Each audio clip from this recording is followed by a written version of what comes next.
நாங்கள் போடுகிறோம் பிச்சை. நாங்கள் இந்தியாவுடன் பிச்சை எடுப்போம், சைனாவுடன் பிச்சை எடுப்போம். எடுத்த பிச்சையிலே ஒரு 0.01% பிச்சை தான் எங்களுக்கு போடுவோம்.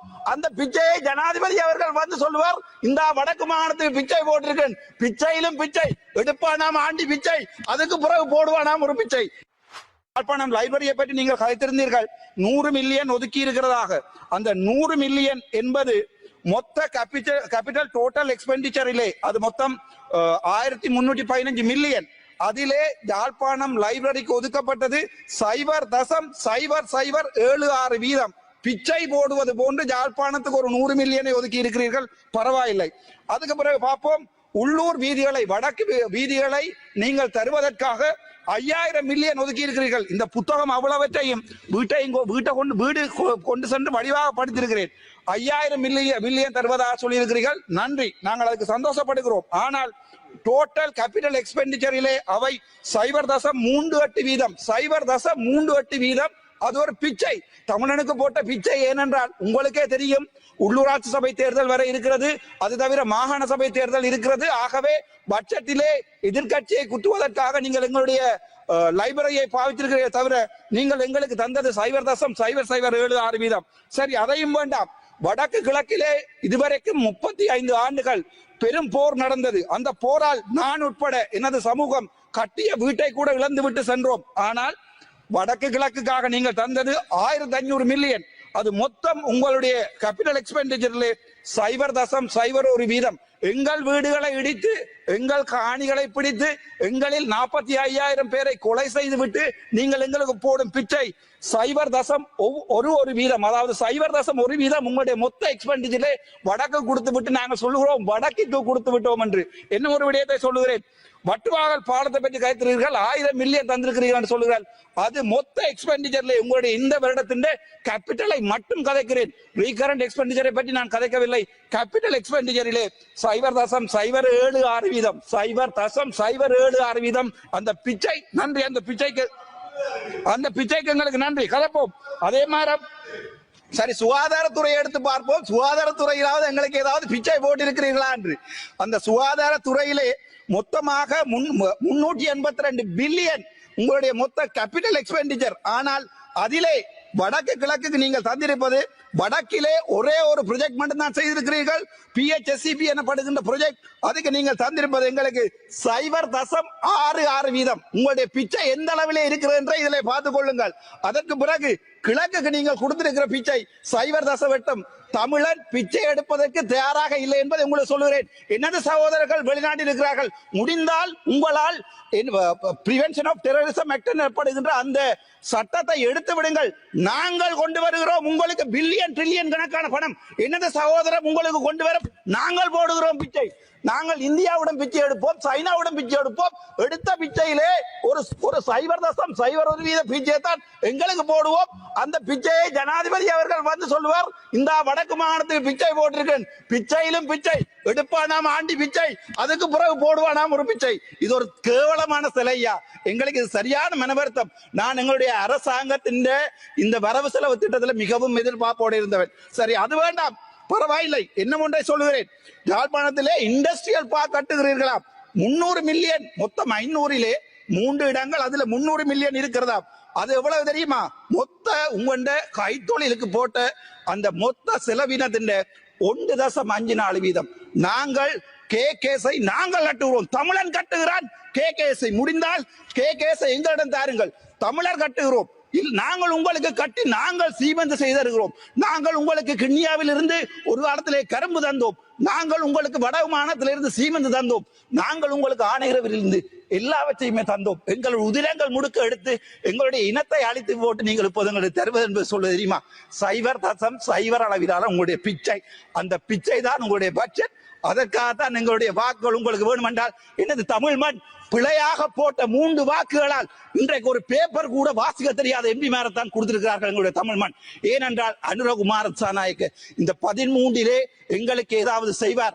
13 நாங்கள் இப்போது சிங்கள மக்களுடனும் தமிழ் மக்களுடன் ஒன்றாகத்தான் வாழ ஆசைப்படுகிறோம். எனது மனதில் இல்லை சிங்கள மக்களை ஒரு எதிரியாக நினைப்பதற்கானால் வந்த முதல் நாளில் இருந்து இந்த ஆசனம் என்னை அவமனித்தது, இன்று வரை என்ன ஒரு எதிரியாகத்தான் பார்த்தது. ஆளுங்கட்சிக்கும் எதிர்கட்சிக்கும் உள்ள அடிபாட்டிலே நாங்கள் தான் அவதிப்படுகிறோம். இன்று நேற்றல்ல 1948ஆம் ஆண்டு எங்களுடைய வெள்ளைக்காரருடைய ராஜ்யம் இதை இலங்கையிடம் தந்திரும் போது அவர்கள் சிரித்து விட்டு தான் போயிருப்பார். அவர்களுக்கு தெரியும் சிங்கள இனம் தமிழ் இனம் ஒன்றாக வாழாது, ஏனென்றால் இவர்கள் 2 பேரும் ஒருவரை ஒருவர் அடித்துக் கொள்வார்கள் என்று. ஆனாலும் ஒரு நம்பிக்கை, உங்களுடைய பிச்சையாவது முழுமையாக பாதிக்கலாம் என்றுதான் என்னுடைய ஆசை.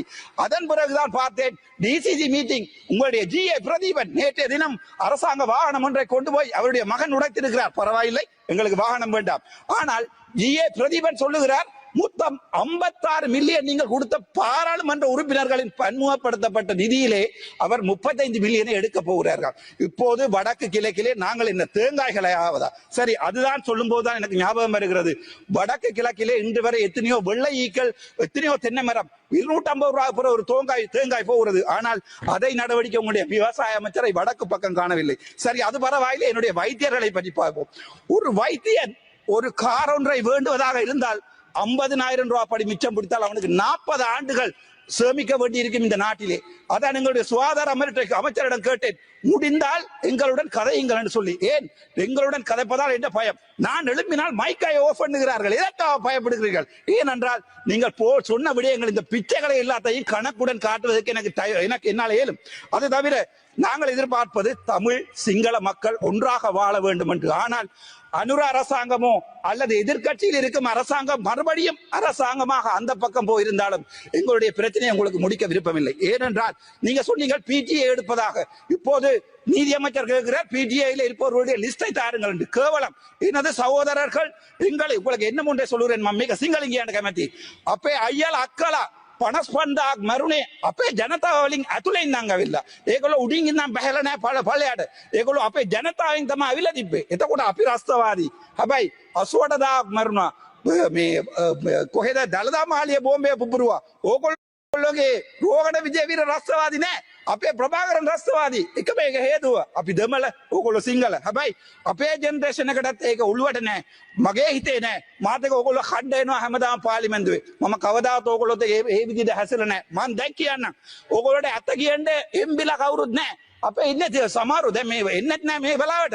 ඒගොල්ලෝ කරන්නේ ඕගොල්ලොත් එක ගේම් එකක් ගාලා අපේ මිනිසුන්ට කියනවා ඔන්න මචං අපි දෙමළල කොමරි ගන්නවා කියලා. එතකොට මම කිව්වොත් පන්සල කඩන්න එපා කියලා. මම ජනතා විරෝධී වෙනවා. ඒගොල්ලෝ ජනතාවේ නායකයා වෙනවා. මම දැන් පපු ඉඳන් කතා කරන්නේ. මේක මට දවස් 77 days I was deprived of speaking on this parliament. but ඒකට කවදාවත් මුකුත් කරලා නැහැ. ඒක අමතරව clean Sri Lanka. well done clean Sri Lanka என்று சொல்லி நீங்கள் 5000 மில்லியன் ඒකයි ඔබතුමාට තියෙන්නේ. හරි සර්. clean Sri Lanka කියලා 5000 மில்லியன் ஒதுக்கி இருக்கிறீர்கள். அது எங்களுடைய லைப்ரரி, எங்களுடைய தேசிய நூலகம், அது ஒரு ஆசியாவிலே மிகப்பெரிய நூலகம்.